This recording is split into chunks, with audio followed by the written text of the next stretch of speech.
A son's search for the truth. Who killed Barbara Hamburg? Before we dive in, kindly hit the subscribe button and let us know where you are watching from in the comment. It was March 3rd, 2010. The air was cold. Not winter's worst, but sharp enough to bite the skin. The street in Madison, Connecticut, looked like any other quiet suburban lane. Houses stood in neat rows. Mailboxes waited at the edge of driveways. The kind of place where people nodded to each other while walking the dog. But behind one of those doors, something terrible had happened.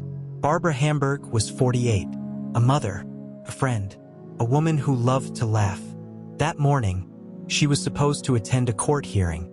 It was about child support, a bitter point of contention between her and her ex-husband, Jeffrey Hamburg. She had told friends she was nervous. She thought it might get ugly, but Barbara never made it to court. Just after 10 a.m., her daughter Allie pulled into the driveway. She noticed something strange right away. Her mother's car was still there. Barbara was never late, especially not for something this important. Allie walked up the front steps. She called out. No answer. She pushed the door open. Inside was quiet, too quiet, and then she saw it. Barbara's body was lying outside, just off the driveway. Face down, blood pooling beneath her head. Allie screamed, the kind of scream that rips through the air and freezes your spine. She ran for help. Neighbors came rushing out. One of them called 911. The dispatcher's voice was calm. Allie's voice was not. My mom. She's not breathing. There's blood everywhere. When police arrived, they took in the scene. This wasn't an accident. This wasn't a fall. Barbara had been beaten, slashed, killed in broad daylight in her own yard. The brutality stunned investigators. It wasn't a quick strike. It was personal, frenzied. Who could do something like this, and why? The Hamburg family was no stranger to conflict. Barbara's divorce from Jeffrey had been messy. Money fights, custody battles, accusations flying back and forth. Barbara had told friends she felt unsafe. She believed someone wanted to hurt her, but the people she confided in didn't think it would come to this. News of the murder spread fast. In a town like Madison, this was unthinkable. Police cars lined the street. Yellow crime scene tape fluttered in the breeze. Reporters showed up within hours. Neighbors stood at the edges of their lawns, whispering. A woman who had been alive just hours ago was now gone, and in such a violent way that it shook even seasoned officers. The crime scene team worked methodically. They photographed everything, collected every trace of blood, dusted for fingerprints, but something bothered them. There were no clear signs of forced entry, no obvious theft. Nothing about this looked random. Barbara's son, Madison Hamburg, was away at college in Colorado when he got the call. He was 18, the kind of age where you think you have time to figure life out. That call changed everything. He didn't remember hanging up. He didn't remember packing. He just remembered the sound of his own heartbeat pounding in his ears as he booked the first flight home. Back in Connecticut, Madison arrived to a wall of police tape and flashing lights. His childhood home, the place he'd played in the yard, eaten Sunday dinners, was now a crime scene. And his mother was gone. Detectives began asking questions immediately. Who was the last person to see Barbara alive? Had she received any threats? Was she in a new relationship? One name kept coming up: Jeffrey Hamburg. Barbara and Jeffrey had divorced in 2006. It wasn't amicable. There were years of court filings, accusations of unpaid child support. The morning she died, Barbara was set to face Jeffrey in court. Friends said she was ready to fight. But was that fight enough to spark murder? Police brought Jeffrey in for questioning. He denied any involvement. He said he was at home that morning. His tone was calm, almost too calm. He admitted their relationship was tense. He admitted they argued over money. But kill her? No, he insisted. Still, investigators weren't convinced. The brutality of the attack, the lack of forced entry, the timing just hours before a legal showdown. It all pointed toward something deeply personal. Meanwhile, Madison was drowning in grief. But he also felt something else. An ache that went deeper than loss. A gnawing question: Who did this to my mom? And why hadn't anyone been arrested? Weeks passed, then months. The police kept working, but the case went cold. No arrest, no closure. Madison couldn't let it go. He couldn't move on knowing her killer might be walking free. In the quiet moments, he replayed that day in his head. The unanswered questions, the strange details, the fact that his mother had been killed in broad daylight and yet no one saw anything. It didn't make sense. Friends told him to focus on school, to take care of himself. But Madison had a different plan. If the police couldn't find the truth, he would. That decision, made in the middle of his grief, would define the next decade of his life. It would pull him into a dark maze of family secrets, hidden resentments, and dangerous discoveries. And it would lead him to uncover things about his mother and his family that he never saw coming. In Madison's mind, there was no question. Someone in his mother's orbit knew the truth. Someone had seen something. Someone was lying. But where would he start? And how far was he willing to go? The answer was simple: as far as it took, even if it meant confronting the people he loved most. The day after Barbara's murder, Madison sat at his aunt's kitchen table. His hands shook as he gripped a coffee mug he hadn't touched. The steam faded. The questions didn't. Everyone was talking about Jeffrey Hamburg, his father, the man Madison had grown up with, the man who had fought his mother in court for years. Madison didn't know what to think. Detectives had already been to Jeffrey's house. They had asked about his whereabouts. They had checked his phone records. They had searched for any sign of blood, clothing, or weapons. Nothing obvious turned up. No murder weapon. No bloody clothes. No eyewitness. Still, the timing was impossible to ignore. Barbara's court hearing that day was about money. Tens of thousands of dollars in unpaid support. Money Jeffrey was accused of withholding. Barbara had told friends she was ready to expose him. She claimed she had proof. She had even said, in passing, "If something happens to me, you'll know who did it." Those words haunted everyone now. Detectives pressed Jeffrey for details. What time had he woken up? Who had seen him? Did he speak to Barbara that morning? Jeffrey's answers were clean. Too clean. Like a man who had rehearsed them in his head. He said he had been home. Said he had made phone calls. Said he had worked on business emails. But when police checked, some of the calls he claimed to have made didn't match the phone records exactly. Meanwhile, Madison was caught between two worlds. One was the grieving son who missed his mother desperately. The other was the young man staring at his father and wondering if he had killed her. It was a thought so heavy he could barely breathe. The funeral came quickly, too quickly. The casket was closed. The bruises, the cuts, the violence of the attack made an open casket impossible. Madison stood over it, numb. The sound of people crying was muffled, like he was underwater. Jeffrey stood a few feet away, composed. Too composed. After the funeral, Madison tried to focus on school. He tried to live normally, but grief kept pulling him back to the crime scene, to the questions that no one seemed to be answering. The police worked the case hard in the first few weeks. They interviewed dozens of people, family, friends, neighbors, but the deeper they looked, the more tangled the story became. Barbara's life wasn't simple.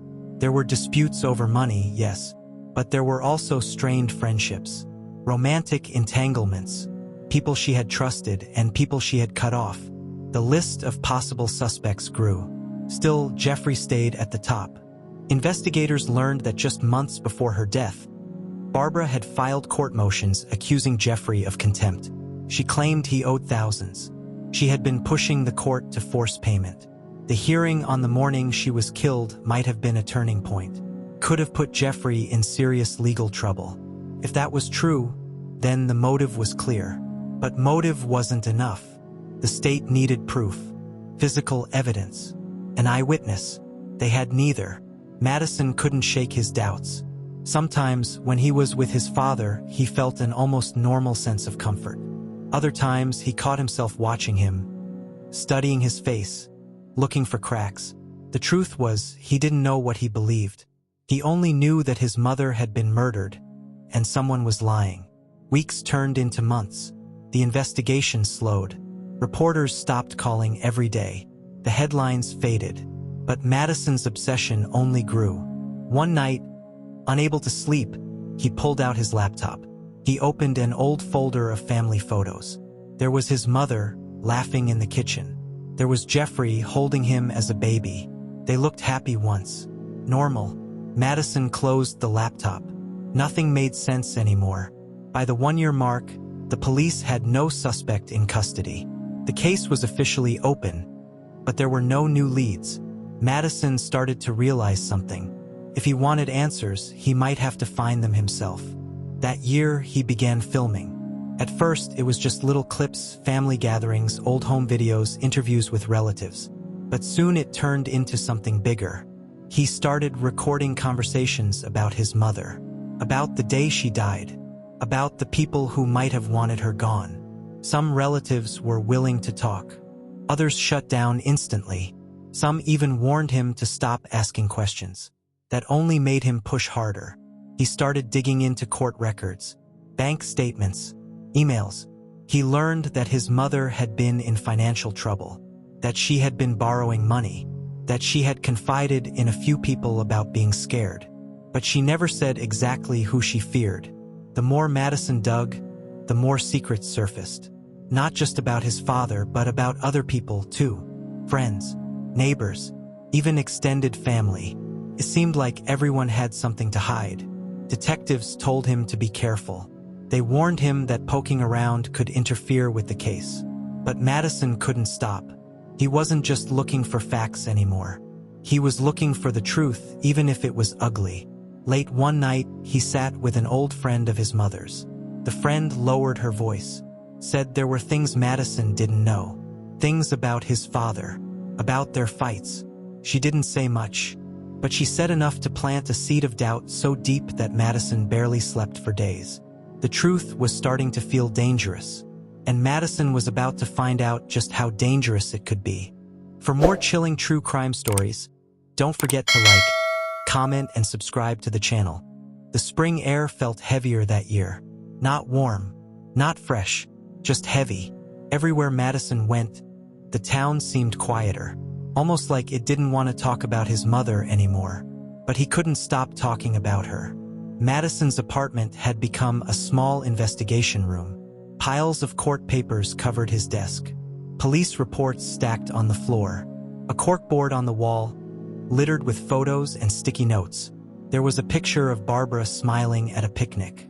Next to it, the crime scene photo from the morning she was found. The contrast was enough to make his chest hurt. He had made a list of names. 27 people. Family, friends, neighbors, old co-workers. Anyone who had a reason to be angry at Barbara. And some of those reasons were shocking. One afternoon, he sat with his cousin Emily. She stared at the list. Then she tapped one name, not Jeffrey's. "You need to talk to him," she said. Madison frowned. It was the name of a man his mother had dated briefly. They had broken up just months before her death. Emily leaned in. "You don't know everything that happened between them." Madison's stomach tightened. "What do you mean?" But Emily shook her head. "Not my story to tell." He hated when people said that. Still, he called the man. At first, the conversation was calm. He said Barbara was a good woman. Said they had mutually parted ways.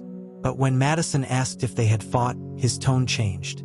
"We had disagreements," he admitted. Then he hung up. It was another loose thread. And Madison was learning that when you pulled on one, the whole web started to shake. That week, Madison filed another request for police records. The case was still open, so many files were sealed. But he got copies of witness statements from the first day. One neighbor said they saw a car parked near Barbara's house that morning. A dark sedan. Not Jeffrey's car. Another said they heard a woman's raised voice just after 8 a.m. Then silence. The voices in those reports haunted Madison. He pictured his mother arguing with someone in her yard, maybe trying to push them away. Then the brutal attack. The coroner's report described the wounds in clinical detail. Blunt force trauma. Multiple strikes to the head. A fractured skull. The weapon was never found. But the report also mentioned something else. Small defensive wounds on her hands. She had fought back. Madison clung to that. His mother hadn't gone quietly. The more he learned, the more he realized the investigation had been far from perfect. The crime scene hadn't been fully secured. Some evidence had been bagged incorrectly, and certain interviews, including with key people, hadn't been recorded at all. It was sloppy work. Or maybe it wasn't sloppy. Maybe it was intentional. Madison met with one retired detective who had worked the case early on. They spoke in a small diner, far from town. The detective stirred his coffee and looked uneasy. "You want the truth?" he said. Madison nodded. "You're chasing ghosts. Everyone involved has an agenda. And some people don't want this solved." That night, Madison couldn't sleep. The words rattled in his head. Some people don't want this solved. It made him rethink everything. What if the killer wasn't just one person with a grudge? What if it was someone protected by others? What if the truth was tangled in money, secrets, and power? He kept filming his journey. More interviews, more documents, more questions that led to even bigger questions. The footage started to pile up. Years of it. And the more he filmed, the more he saw patterns. Barbara's name came up in disputes about property, about money, about deals gone bad. She had been outspoken. She had made enemies. Some of them had the means to make her disappear. Madison's focus kept swinging between two main suspects, Jeffrey and the ex-boyfriend. But then a third possibility surfaced. A neighbor approached him in a grocery store parking lot, said she had kept quiet for years, said she was scared. She told him about a man she saw near Barbara's driveway days before the murder. Someone she didn't recognize. Mid-40s, stocky build, wearing a baseball cap. She had mentioned it to police once. They never followed up. It was another ghost in the file. Another person who might never be identified. By the second year after the murder, Madison was exhausted. But he was also more determined than ever. He knew that if he stopped, the case would fade into nothing.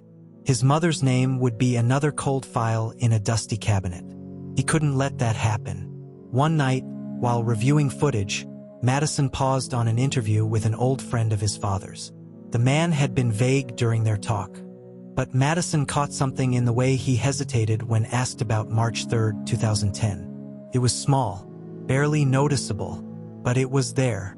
Madison replayed that moment over and over. What was he hiding? Why did his eyes shift when Jeffrey's name came up? The truth felt closer than ever, but it also felt dangerous, like he was circling something that could explode at any second. And Madison knew one thing for sure. Someone out there was hoping he'd stop before he got too close. But he wasn't stopping. The call came just after midnight. Madison was still awake, hunched over his desk, papers scattered, coffee cold. The voice on the other end was low. "You're looking in the wrong place," it said. Then silence. He froze. "Who is this?" The line clicked dead. Madison sat there for a long time, phone in his hand. Was it a prank? Or was it a warning? Either way, it meant someone was watching. The next morning, he checked the footage from the security camera outside his apartment. At 11:52 p.m., headlights passed slowly. The car didn't stop, but it moved like the driver was looking for something. Or someone. Madison's gut tightened. The case wasn't just about the past anymore. It was bleeding into the present. He called Emily, told her about the call. She told him to be careful, to maybe take a break. But he wasn't taking a break. That week, he dug deeper into property records. Barbara had been in a legal dispute just months before her death. It involved a piece of land. Small, but valuable. The other party in the dispute, a family with deep roots in town and connections. One of their relatives had been arrested years earlier for assault. The charge had vanished. Madison's mind raced. Was this the missing link? He reached out to a lawyer who had represented his mother in that dispute. The man was reluctant, said it was old business, said talking about it wouldn't help anyone now. Madison pressed. Finally, the lawyer sighed. Barbara wouldn't back down. They wanted her quiet. She refused. That made her dangerous to them. Dangerous. That word stuck. His mother wasn't dangerous. But to certain people, telling the truth was dangerous. Madison added another column to his corkboard. Not just suspects, but people with something to lose. One night, while filming his notes for the documentary, Madison noticed something in an old police photo. It showed the edge of the driveway, a faint mark in the dirt, almost like tire tracks, but the report never mentioned tire tracks. He requested the full set of crime scene photos. Some were grainy, but in one, the pattern was clearer. Not just one tire track, two distinct sets, different tread patterns. Two vehicles had been there. The police had focused on one. They never said a word about the second. The discovery rattled him. Had they ignored it or erased it from the record? Either way, it meant someone else was at that scene. A few days later, Madison tracked down a retired crime scene technician. She remembered the case. She also remembered being told to keep certain things off the official record. Madison leaned forward. What things? She shook her head. You're digging in places that got people hurt before. It wasn't a threat. It was a warning. The deeper Madison went, the more doors slammed shut. People refused to talk. Records disappeared. Even some of his old interviews suddenly felt wrong, like the person had been holding back the entire time. Then came another strange message. This time, slipped under his apartment door. 3 words, typed in bold. Leave it alone. Madison stared at it for minutes. His hands shook. Who was doing this? And how close were they? But fear wasn't going to stop him. If anything, it fueled him. He decided to confront Jeffrey again. This time on camera. He told him about the second set of tire tracks. Jeffrey's face didn't change. I don't know anything about that, he said flatly. But his hands, they clenched. Madison pushed. Someone else was there. Who was it? Jeffrey stood up. The conversation was over. That night, Madison reviewed old voicemail messages from the days after the murder. One stood out. A man's voice. Not Jeffrey's. Not the ex-boyfriend's. The message was short. You don't know who you're dealing with. He had dismissed it years ago. Now it felt like the missing piece. Madison sent the audio to a friend who worked in sound analysis. The friend called back days later. I ran it through enhancement software, he said. The voice matches someone in your suspect list. Madison's chest tightened. Who? The name he heard made his blood run cold. It wasn't Jeffrey. It wasn't the ex-boyfriend. It was someone closer. Much closer. Madison sat in the dark that night, staring at the name written in black ink. It wasn't the answer, but it was a key, and he knew exactly what he had to do next.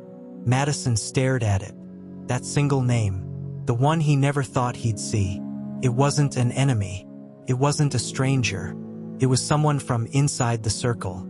He leaned back, closed his eyes. The room spun. The air felt heavier. It was raining outside. Steady, cold. The kind of rain that made the world feel small. He thought of his mother. The way she smiled when she poured coffee. The way she'd place a hand on his shoulder before she spoke. The way she fought for people even when it cost her. And now, the person connected to her death was someone she trusted. Madison couldn't sleep. He couldn't eat. The name looped in his head like a song he hated. By morning, he had a plan. He'd confront them, face to face. But first, he needed proof. Real proof. Not just a voice match. He went back through every old photo from the day of the murder. He zoomed in, cropped, enhanced. In one shot, barely visible, a shadow in the background. Not police, not press. The build matched the person whose name he had written. His pulse quickened.